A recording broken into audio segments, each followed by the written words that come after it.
जी जनाब, welcome back to Pakistani reaction. आज जिस वीडियो पे हम रिएक्ट करने जा रहे हैं उसका टाइटल है इंडियाज यूपीआई गोज ग्लोबल।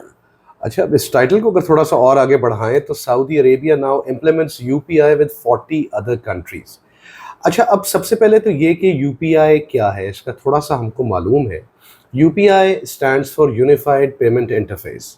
और ये क्या है और दुनिया के 40 ममालिक ने इंक्लूडिंग सऊदी अरेबिया इसको क्यों अडॉप्ट किया है, ये हम जानने की कोशिश करेंगे गौरव ठाकुर की इस वीडियो से। और हम इनकी वीडियोस देखते रहते हैं, बड़ा अच्छा एक्सप्लेन करते हैं। सो होपफुली जो कुछ हम गैदर कर पाए आपके साथ डिस्कशन के अंदर उसका जिक्र जरूर करेंगे। चैनल पे नए हैं तो चैनल को सब्सक्राइब करना बिल्कुल मत भूलिएगा। मैं हूं मोना, मैं हूं बिलाल और आप देख रहे हैं रिएक्शन रहता।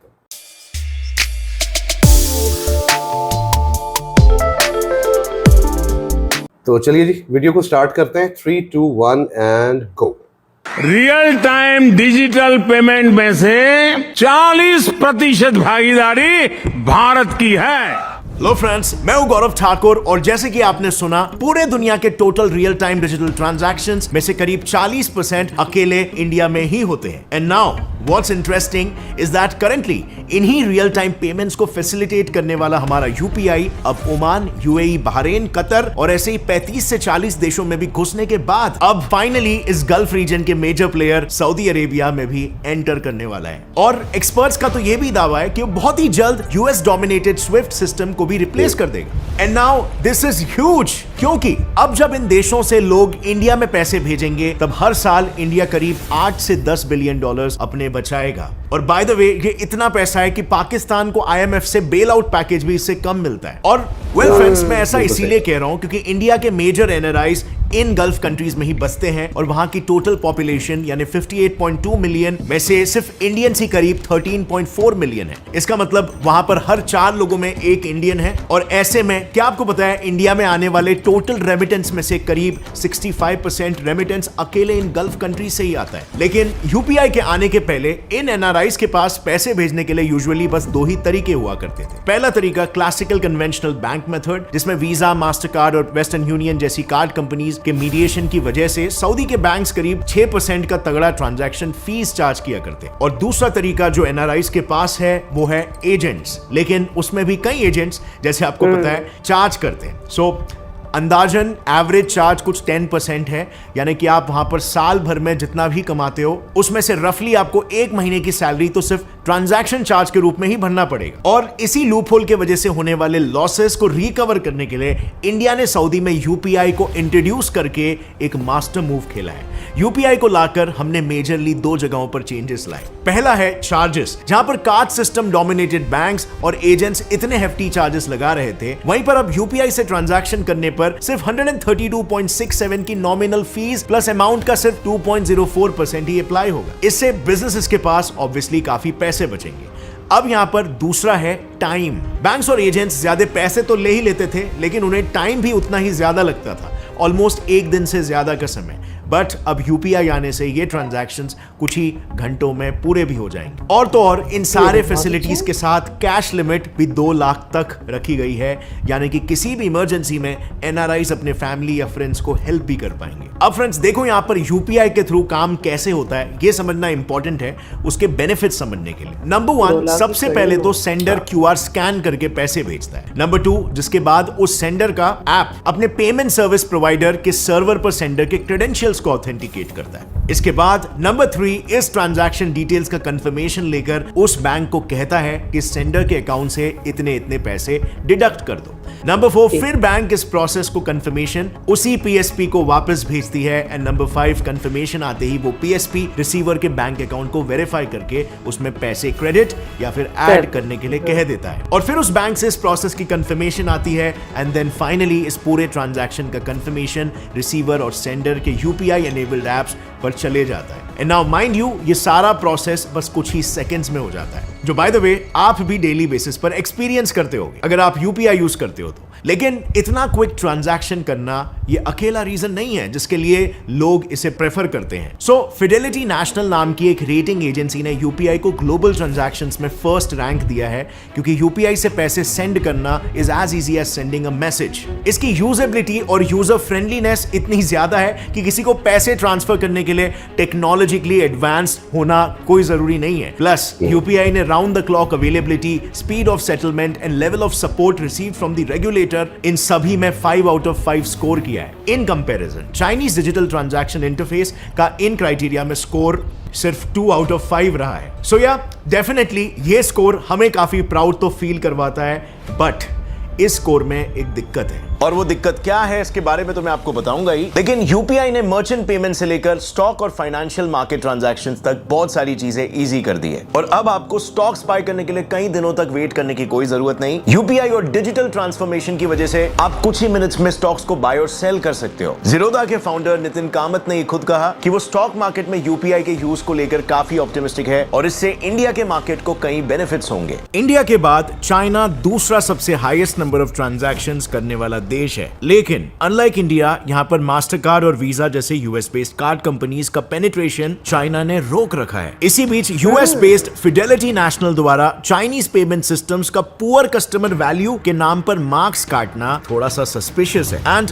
दिस मेक्स मी थिंक कि जिस तरह यूपीआई अब ग्लोबली वीजा और मास्टर कार्ड की डुओपोली को चैलेंज करेगा, can UPI truly go global? क्योंकि देखो, ये मास्टर कार्ड, वीजा और वेस्टर्न यूनियन जैसे कार्ड कंपनीज बेसिकली क्या है? ये एक तरह के मीडिएटर्स ही तो है। बेसिकली पहले ऐसे होता था कि अगर दो बैंक्स के बीच कोई ट्रांजैक्शन करना होता था तो डोनर बैंक को रिसीवर बैंक के उस पर्टिकुलर कस्टमर के डिटेल्स लेने पड़ते थे। अब ये डिटेल्स अगर उस बैंक ने शेयर किए तो हो सकता है कि डोनर बैंक की मार्केटिंग टीम उस कस्टमर को अपनी ओर ल्योर कर ले, और बस फिर इसी ट्रस्ट इश्यूज के चलते क्रॉस बैंक ट्रांजैक्शंस काफी इश्यूज फेस किया करते। इसे टैकल करने के लिए फिर एस्टैब्लिश हुए वीजा और मास्टर कार्ड जैसे कार्ड कंपनीज। इन्होंने बैंक्स को कहा कि देखो, एक काम करते हैं, आप अपने डिटेल्स हमसे शेयर करो और हम वेरीफाई करेंगे कि किस बैंक के किस कस्टमर से पैसे लेने हैं और किस बैंक के किस कस्टमर को देने हैं। यानी सिंपली पुट, हम बीच में एक मिडिल मैन बनकर सारे ट्रांजैक्शंस की सेटलमेंट को वेरीफाई करेंगे। अब ऐसे में जैसे इंडियन गवर्नमेंट ने यूपीआई लॉन्च किया, it became a direct threat to their dominance. UPI की वजह से आज इंडिया ने डिजिटल ट्रांजैक्शंस में एक बहुत ही बड़ा जंप मार लिया है। लेकिन अब क्योंकि इन ट्रांजैक्शंस का ज्यादातर काम यूपीआई के थ्रू होता है, मास्टर कार्ड और वीजा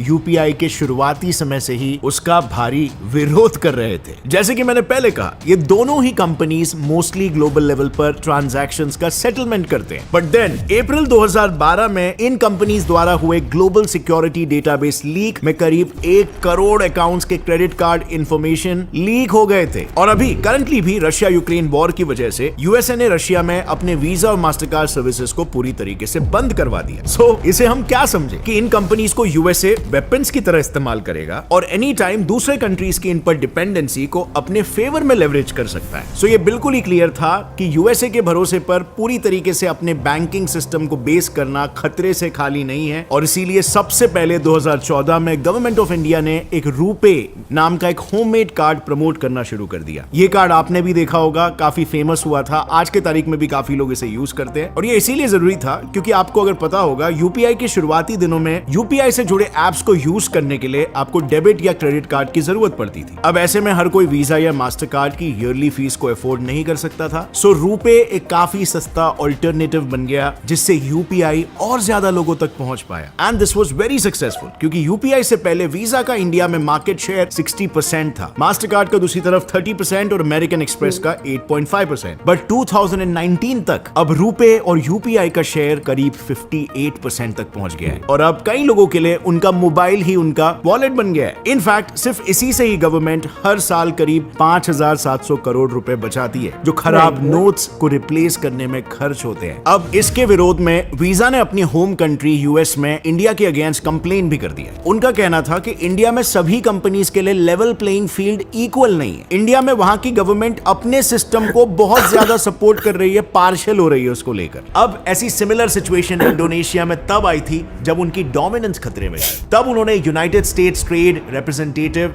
यानी कि यूएस की NPCI के इक्विवेलेंट को मेल्स लिखकर प्रेशराइज किया था कि वो इंडोनेशियन गवर्नमेंट्स को प्रेशराइज करे और वीजा और मास्टर कार्ड के लिए फेवरेबल कंडीशंस बनाए। बेसिकली यहाँ पर इंडोनेशियन गवर्नमेंट ये चाहती थी कि जितने भी फॉरेन पेमेंट सिस्टम्स है वो अपना डेटा लोकली ही स्टोर करें, लेकिन ऐसा करने के लिए वीजा और मास्टर कार्ड को इंडोनेशिया में और हेवी इन्वेस्टमेंट्स करने पड़ते हैं और इसीलिए उन्होंने यूएस की हेल्प से इंडोनेशियन गवर्नमेंट को प्रेशराइज किया, जिसकी वजह से वीजा और मास्टर कार्ड ने आज तक वहां कोई डेटा स्टोरेज फैसिलिटी ही नहीं बनाई। एंड नाउ फ्रेंड्स, जब एक कंट्री में यूएस के मास्टर कार्ड और वीजा को तकलीफ हुई तो उस कंट्री को इतना यूएस प्रेशर का सामना करना पड़ा, तो ऑब्वियसली यूपीआई जब ग्लोबली इन कंपनीज को चैलेंज करेगा तब यूएस चुप थोड़ी ना बैठने वाला है। इवन इंडिया को भी बिल्कुल हो सकता है यूएस के प्रेशर का सामना करना पड़ेगा और इसीलिए इंडिया को यहां पर थोड़ा एक्स्ट्रा प्रिपेयर्ड होना पड़ेगा। खैर, ओवरऑल फॉरेन कंट्रीज में यूपीआई के इंट्रोडक्शन से जितना फायदा लोगों का होगा उतना ही फायदा गवर्नमेंट को भी होगा। इस डिजिटलाइजेशन की वजह से गवर्नमेंट के पास इन पेमेंट्स का सही रिकॉर्ड डेटाबेस में रहेगा, जिससे कोई भी टैक्स को इवेड नहीं कर सकता और इससे डेफिनेटली जीएसटी कलेक्शन को भी काफी हेल्प मिलेगी और फाइनेंशियली इंडिया का सबसे बड़ा प्रॉब्लम यानी कि ब्लैक मनी भी थोड़ा कंट्रोल में आ जाएगा, जिससे कि कई बार टेरर फाइनेंसिंग भी होती है। इनफैक्ट इसी एग्जैक्ट चीज को टैकल करने के लिए तो इंडिया ऑल्टरनेटिवली डिजिटलाइजेशन को एक स्टेप आगे लेके जा रहा है by introducing the digital currency. इससे इंडिया के अंदर रहने वाले सारे पैसे वाइट और लीगल होंगे और हर एक पैसे का प्रॉपर हिसाब होने की वजह से इंडिया की सही ग्रोथ का भी अंदाजा लगाया जा पाएगा। इस पूरे इशू पर आपको क्या लगता है friends? But as I said before, India को ग्लोबल एक्नॉलेजमेंट के साथ साथ ग्लोबल प्रेशर भी झेलना पड़ेगा। And do you think over here कि India is ready for that? Comment down below, क्योंकि इकोनॉमिक फ्रंट पर तो फिलहाल काफी सारे रैपिड मेजर्स लिए जा रहे हैं और फॉरेन पॉलिसी तो हमारी तगड़ी ही है। But friends, do you know another interesting fact over here, and this is a huge victory for India. अब हाल ही में एक न्यूज आई थी कि ग्लोबल ट्रेड में रुपी डॉलर को टेक ओवर कर रहा है, क्योंकि 18 नेशंस ने वर्ल्ड ट्रेड के लिए रुपीस को वोट किया है over dollar. And now this is very encouraging for India and Indian rupee. और इस पूरे मुद्दे को मैंने काफी डिटेल में इस वीडियो में यहां पर एक्सप्लेन किया है, जिसे आपको बिल्कुल चेकआउट करना चाहिए। अगर इस वीडियो से आपको कुछ भी नया सीखने मिला, एक लाइक जरूर ठोकना। गौरव ठाकुर चैनल को सब्सक्राइब कर लो और बेल नोटिफिकेशन दबाओ, ताकि आगे आने वाली हमारी कोई भी वीडियो की अपडेट आप मिस ना करो। Very very Very nice nice. भाई, ये वीडियो तो बहुत ही कमाल थी और हमने इस वीडियो के ज़रिए बहुत कुछ जाना यूपीआई के बारे में। इनफैक्ट एक मुकम्मल खाका हमें समझ में आ गया कि ये किस तरह से काम करता है। हाँ, और अगर हम जो है वो वीडियो को आगे बढ़ाएं और अपनी डिस्कशन को आगे बढ़ाएं, तो सबसे पहले तो हमने जो स्टार्ट में ही सुन लिया कि प्राइम मिनिस्टर मोदी की एक स्पीच का एक क्लिप था, उसके अंदर कि भाई इंडिया का ग्लोबल ट्रांजैक्शंस के अंदर जो डिजिटल ग्लोबल ट्रांजैक्शंस है उसके अंदर 40% का शेयर है, विच इज़ ह्यूज। अच्छा, अब उसकी एक बहुत बड़ी वजह ये है कि बहुत से इंडियन रेजिडेंट्स जो हैं वो मुख्तलिफ ममालिक के अंदर रहते हैं, वहाँ पे जॉब्स करते हैं और वहाँ से उनकी रेमिटेंसेस आती हैं। अब यूपीआई जो है उसको बनाने की ज़रूरत क्यों पेश आई, ये एक मेन चीज़ है। तो जो मुझे समझ में आई वो ये कि डेफिनेटली एक जो पेमेंट की डिलेज़ हो जाती हैं, इमरजेंसी की सूरत में पेमेंट जो सेंडर है वो रिसीवर को उतनी जल्दी नहीं भेज पाता हाँ। था। दूसरे नंबर पे जो ट्रांजैक्शन फ़ीस थी वो इतनी ज़्यादा थी कि बहरहाल वो सेंडर जिसकी खून पसीने की कमाई है उसको बड़ा बुरी तरह से वो हिट कर रही थी। सो बिल्कुल। इस चीज़ को मिनिमाइज करने के लिए और फिर ये कि डेफिनेटली ये जो ट्रांजैक्शन फ़ीस हैं और ये मुख्तलिफ जो मीडिएटिंग कंपनीज़ हैं जिनका उन्होंने नाम लिया, जैसे कि स्विफ्ट हो गया एक, तो मतलब हम यहाँ पे यूज़ करते हैं उसको, उसके अलावा मतलब मास्टर कार्ड हो गया, वीज़ा कार्ड हो गया, ये अपनी उन सर्विसेज का भी बैंक्स और गवर्नमेंट से बड़ा एक हेफ्टी चार्ज लेते हैं। सो इस चीज़ को मिनिमाइज़ करने के लिए, इस चीज़ में उनकी मोनोपोली को ख़त्म करने के लिए एक ऐसे सिस्टम की बड़ी शदीद ज़रूरत थी जिसकी कमी जो है वो यूपीआई ने पूरी की। बिल्कुल। अच्छा, now this is huge because आप ये चीज़ देखिए कि एक आम बंदा, एक आम इंडियन, चाहे वो मुल्क में मौजूद है या वो मुल्क से बाहर है, वो अपने मल्टीपल बैंक अकाउंट्स जो हैं वो अपने इस ऐप के साथ कनेक्ट कर सकता है और बड़ी आसानी से मतलब दुनिया में कहीं भी जहाँ पर भी वो भेजना चाहे, स्पेसिफिकली इंडिया में, वो अपने रिलेटिव्स को ये पेमेंट जो है वो भेज सकता है। अच्छा, हम इस चीज़ के बारे में जानते हैं कि अब इंडियंस की एक बहुत बड़ी तादाद जो है वो गल्फ़ में रहती है और वहाँ पे काम करती है। हाँ। और यूजुअली वहाँ से इंडिया की सबसे ज़्यादा जो रेमिटेंस है वो वहीं से आती है, एनआरआईज़ की। और आप तादाद का, वहाँ पे रहने वाले लोगों की तादाद का अंदाज़ा आप इस तरह से लगा सकते हैं कि टोटल गल्फ़ की जितनी पॉपुलेशन है उसका 1/4 जो है वो इंडियंस है। सो वो अपने रिलेटिव्स को अपने घर पीछे इंडिया में वो डेफिनेटली अपनी जो इनकम वगैरह है उनको सपोर्ट करने के लिए वो भेजते हैं, जिसके ऊपर ये जो मतलब मीडिएटिंग बैंक्स हैं और मीडिएटिंग कंपनीज़ जो हैं वो शुरू में बहुत ज़्यादा पैसा चार्ज किया करते थे, जो ऑलमोस्ट 10 से 12% बनता था। हाँ। तो उसके बारे में गौरव वही बता रहे थे कि दैट मीन्स ये कि आपने 12 महीने काम किया है तो उसके अंदर से एक महीना का आप सैलरी दे रहे हो। आप यही हाँ। समझ लीजिए कि जो आपकी सैलरी है वो आपने उनको दे दी। सो इस चीज़ को करने के लिए ज़्यादा आसानी से और ज़्यादा से ज़्यादा पैसा इसमें ताकि बच सके, इतनी मेहनत से कमाई करने वालों का, तो ये यूपीआई उनकी बहुत ज़्यादा मदद कर रहा है। और सिर्फ इस मद में ये जो ट्रांजैक्शंस की जो सेटलमेंट फ़ी है, इसके अंदर 8 से 10 बिलियन डॉलर्स जो हैं वो इंडिया को बचत हो रही है सालाना, विच इज़ फिनोमिनल। बहुत ह्यूज अमाउंट है ये। और यूँ भी नहीं है कि पहले ये ट्रांजैक्शंस नहीं हुआ करती थी, ये मतलब हमेशा से एक निज़ाम तो एक रहा है, आपने बाहर से पैसा भिजवाना है अपने मुल्क में, तो लेकिन कि जो मीडिएटिंग बैंक्स हुआ करते हैं ये अच्छी खासी अमाउंट चार्ज करते हैं। सो एक आम बंदा बहरहाल उसको ये पैसा देते हुए दिक्कत होती है, क्योंकि उसका बड़ा ये हार्ड अर्न मनी है। तो इस चीज़ को बहुत हद तक मिनिमाइज़ जो है वो इसने यूपीआई ने किया। और फिर हमने ये चीज़ भी देखी कि बहुत ही नॉमिनल फ़ी के साथ और बहुत जल्दी एक फ़ास्ट ट्रैक प्रोसेस के ज़रिए चंद ही मिनटों में ये जो प्रोसीजर है ये कंप्लीट हो जाता है कि एक दुनिया के दूसरे कोने में बैठा हुआ शख्स अपनी फैमिली को यहाँ पर 2 लाख के करीब रकम जो है वो बड़ी आसानी से बड़ी भेज अच्छी सकता है। अमाउंट उन्होंने बताई है, 2 लाख मतलब बड़ी एक ह्यूज अमाउंट है। मैं वाकई इसको एक बड़ी अच्छी अमाउंट तस्वर करता हूँ, बिकॉज ऐसा नहीं है कि इंडिया में वहाँ के स्टैंडर्ड्स के मुताबिक महंगाई नहीं है। लोग उस महंगाई का, उस इन्फ्लेशन का पंच ज़रूर महसूस करते होंगे, लेकिन अगर मैं उसको कंपेयर करूँ विद रिस्पेक्ट टू पाकिस्तान जहाँ पे हम रहते हैं, तो मतलब यहाँ पर 2 लाख रुपया एक महीने के अंदर कहाँ उड़ जाता है आपको पता भी नहीं चलता। मतलब इन्फ्लेशन इस कदर ज़्यादा है। लेकिन जिस वक्त मैं इंडिया के बारे में स्टडी करता हूँ और वहाँ पे मैं देखता हूँ, तो डेफिनेटली 2 लाख रुपया is a pretty hefty amount कि जिसके अंदर बड़े आराम से एक फैमिली बहुत अच्छे तरीके से ना सिर्फ गुजारा कर सकती है महीने का, बल्कि एक अच्छी रकम बचा भी सकती है। अच्छा, अब अगर आगे बढ़े तो इस ऐप की यूजिबिलिटी एक आम बंदे तक बढ़ाने के लिए क्या किया जाए। सो उसके लिए ये किया गया कि इस ऐप को इंतहाई आसान बनाया गया कि एक बहुत कम नॉलेज रखने वाला आदमी भी इसको बड़े अच्छे तरीके से इस्तेमाल कर सके। और गौरव वही बता रहे थे अपनी वीडियो में कि it's just like sending a text message to somebody. ये इतना इजी प्रोसेस है। सो इसके लिए कोई लर्निंग कर्व को इतना ज़्यादा स्टीप नहीं है कि किसी को जो उस चीज़ को समझने में बहुत ज़्यादा दिक्कत हो। और फिर ये कि सिंस एक क्लिक के अंदर ये चीज़ हो जाती है, बस आपने QR कोड जो है वो स्कैन करना है, देयर यू गो, आपके पैसे जो हैं वो आपके अकाउंट में से डिडक्ट हो जाते हैं। और उन्होंने वो सारा एक प्रोसीजर समझाया भी हमें, वो एक विजुअल रिप्रेजेंटेशन के ज़रिए। आम मामलात के अंदर ये प्रोसीजर बड़ा लंबा है, लेकिन अगर देखा जाए तो उन्होंने ये बताया कि ये चंद ही सेकंड के अंदर ये सारा प्रोसीजर हो जाता है और जो रिसीवर है उसका अकाउंट जो है उसके अंदर वो अमाउंट क्रेडिट कर दी जाती है। सो इन ऐप्स को इतना यूज़र फ्रेंडली रखा गया है कि एक आम बंदा जो है वो भी अब वॉलेट कैरी नहीं करता इंडिया में। मतलब और हम मुख्तलिफ वीडियोज़ के अंदर ये चीज़ देखते रहते हैं कि स्पेसिफिकली पेटीएम के जो वो QR कोड्स हैं, वो उनके स्कैनर्स जो हैं वो ऑलमोस्ट हर वेंडर के पास लगे होते हैं। इवन ठेले वालों ने लगाए होते मैं वही हैं बात कर रहा हूँ ना कि अब आप जस्ट उसका वो स्कैन करते हैं अपने मोबाइल के ज़रिए और देयर यू गो, आपकी पेमेंट चली जाती है और उसके अकाउंट के अंदर। और फिर वो उसको जहाँ से विड्रॉ करना चाहे या उसको आगे ट्रांसफ़र करना चाहे, उसके लिए भी उसकी यूजिबिलिटी उतनी ही ज़्यादा आसान है।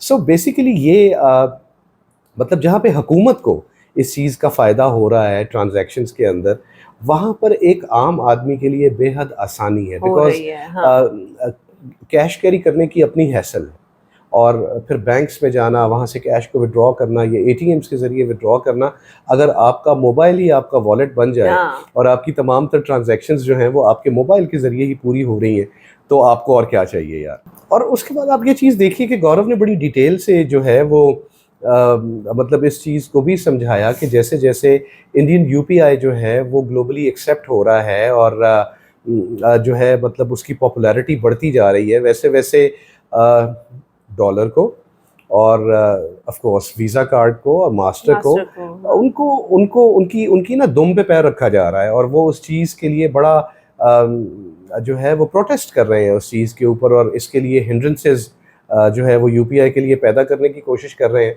लेकिन अब बात ये है कि इंडिया भी उस चीज़ के लिए प्रिपेयर्ड है और मतलब जो है मुझे कतन इस चीज़ के ऊपर सरप्राइजिंग कुछ नहीं लगा कि जब गौरव ने ये चीज़ कही कि एन मुमकिन है कि इंडियन रूपी जो है वो डॉलर को टेक ओवर कर ले। हाँ, बिकॉज हर एक करेंसी की एक उम्र होती है और डेफिनेटली उसके बाद और मतलब आपकी चीज़ देखिए कि इकोनॉमी को किस कदर फ़ायदा है। कैसे? वो ऐसे कि आपका रुपी, आपकी करेंसी जो है वो ग्लोबली एक्सेप्ट की जाए फॉर ट्रेड। आपको किसी किस्म का कोई एक्सचेंज रेट उसके अंदर नहीं देना पड़ता। आपको अगली करेंसी के अंदर वो एक्सचेंज करने के लिए मतलब ना आपको डॉलर्स में उसको कन्वर्ट करने की ज़रूरत है। आप चाइना के साथ ट्रेड कर रहे हैं, आप रशिया के साथ ट्रेड कर रहे हैं या व्हाटएवर आपको हाँ। मतलब एक आम आदमी भी कहीं भी ट्रेड कर रहा है, एक आम आदमी या गवर्नमेंट, आपको किसी किस्म की बहुत आसानी है, कोई कन्वर्जन फीस आपको नहीं देनी पड़ती। तो मतलब आप ये चीज़ देखिए कि इकोनॉमी किस कदर स्ट्रॉन्ग होगी। हाँ जी। किस कदर स्ट्रॉन्ग होगी और फिर अगर वो स्टॉक मार्केट के अंदर उसकी एक्सेप्टेबिलिटी जो है वो बढ़ गई तो वी नो कि इंडियन स्टॉक मार्केट जो है वो कितनी स्ट्रॉन्ग है और स्पेसिफिकली निफ्टी के अंदर कितने लोग ऐसे हैं कि जो इन्वेस्टमेंट करते हैं। सो मतलब उनके लिए कितनी आसानी है। और फिर ये कि एक फ़ायदा इस चीज़ का और जो गवर्नमेंट को हो रहा है वो ये हो रहा है कि गवर्नमेंट जो है वो इन तमाम ट्रांजैक्शंस का जो एक डिजिटल रिकॉर्ड है वो उनके पास रह रहा है। हाँ। और उस डिजिटल रिकॉर्ड के साथ क्या फ़र्क पड़ता है? वो ये पड़ता है कि आपकी नज़र में हर एक ट्रांजैक्शन होती है, हर बंदा कहाँ पे पेमेंट कर रहा है, किसको भेज रहा है, किस लिए भेज रहा है।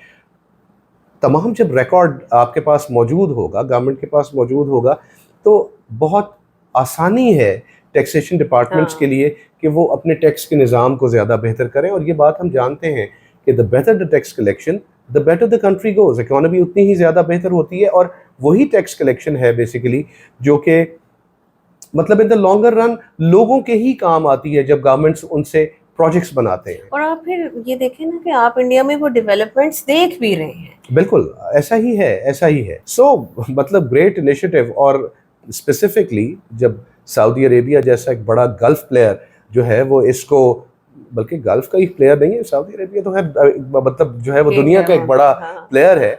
तो अगर वो यूपीआई को अडॉप्ट कर रहा है और यूपीआई को उसने एक्सेप्ट कर लिया है एज ए जो है वो मीडिएटिंग एजेंसी, तो और मतलब क्या चाहिए। जाहिर है कि यूएस की तरफ से या यूरोप की तरफ से अगर किसी किस्म की कोई हिंड्रेंस आ रही है तो भाई वो तो समझ में आती है कि आप उनके जो जायंट्स हैं उनको टक्कर देने जा रहे हैं, वो तो चीखेंगे ना फिर। हाँ मतलब वो जैसे मैंने पहले कहा कि आप जब उनकी दुम पे पैर रखेंगे तो जाहिर है कि उनकी चीखें निकलेंगी। So all in all video को कंक्लूड करूं तो ग्रेट इनिशिएटिव, एक आम बंदे के लिए भी, अपने एज अ होल कंट्री की इकोनॉमी के लिए भी।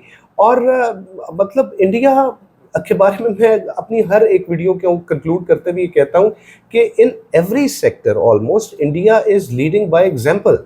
और अगर किसी ने अपनी तरक्की को डालना है किसी मंजिल की तरफ, किसी ऐसे रास्ते पे, तो मतलब इंडिया इज देयर। आप बगैर किसी मतलब दुश्मनी के और बगैर किसी चीज के आप इंडियन मॉडल को फॉलो कर सकते हैं। और मतलब जेलसीज को आप पीछे रखें ना और एग्जाम्पल के तौर पे आप इंडिया को लें। मतलब ऐसा ही है कि आप उनको लें। और मतलब मैं जो है वो इस चीज़ के ऊपर थोड़ा सा हैरान हुआ बिकॉज इस पर्टिकुलर सब्जेक्ट के ऊपर मेरी स्टडी ज़रा कम है कि चाइनीज़ जो ऐप्स हैं जो उनकी रेटिंग इंडिया की इस यूपीआई से बहुत कम बताई है।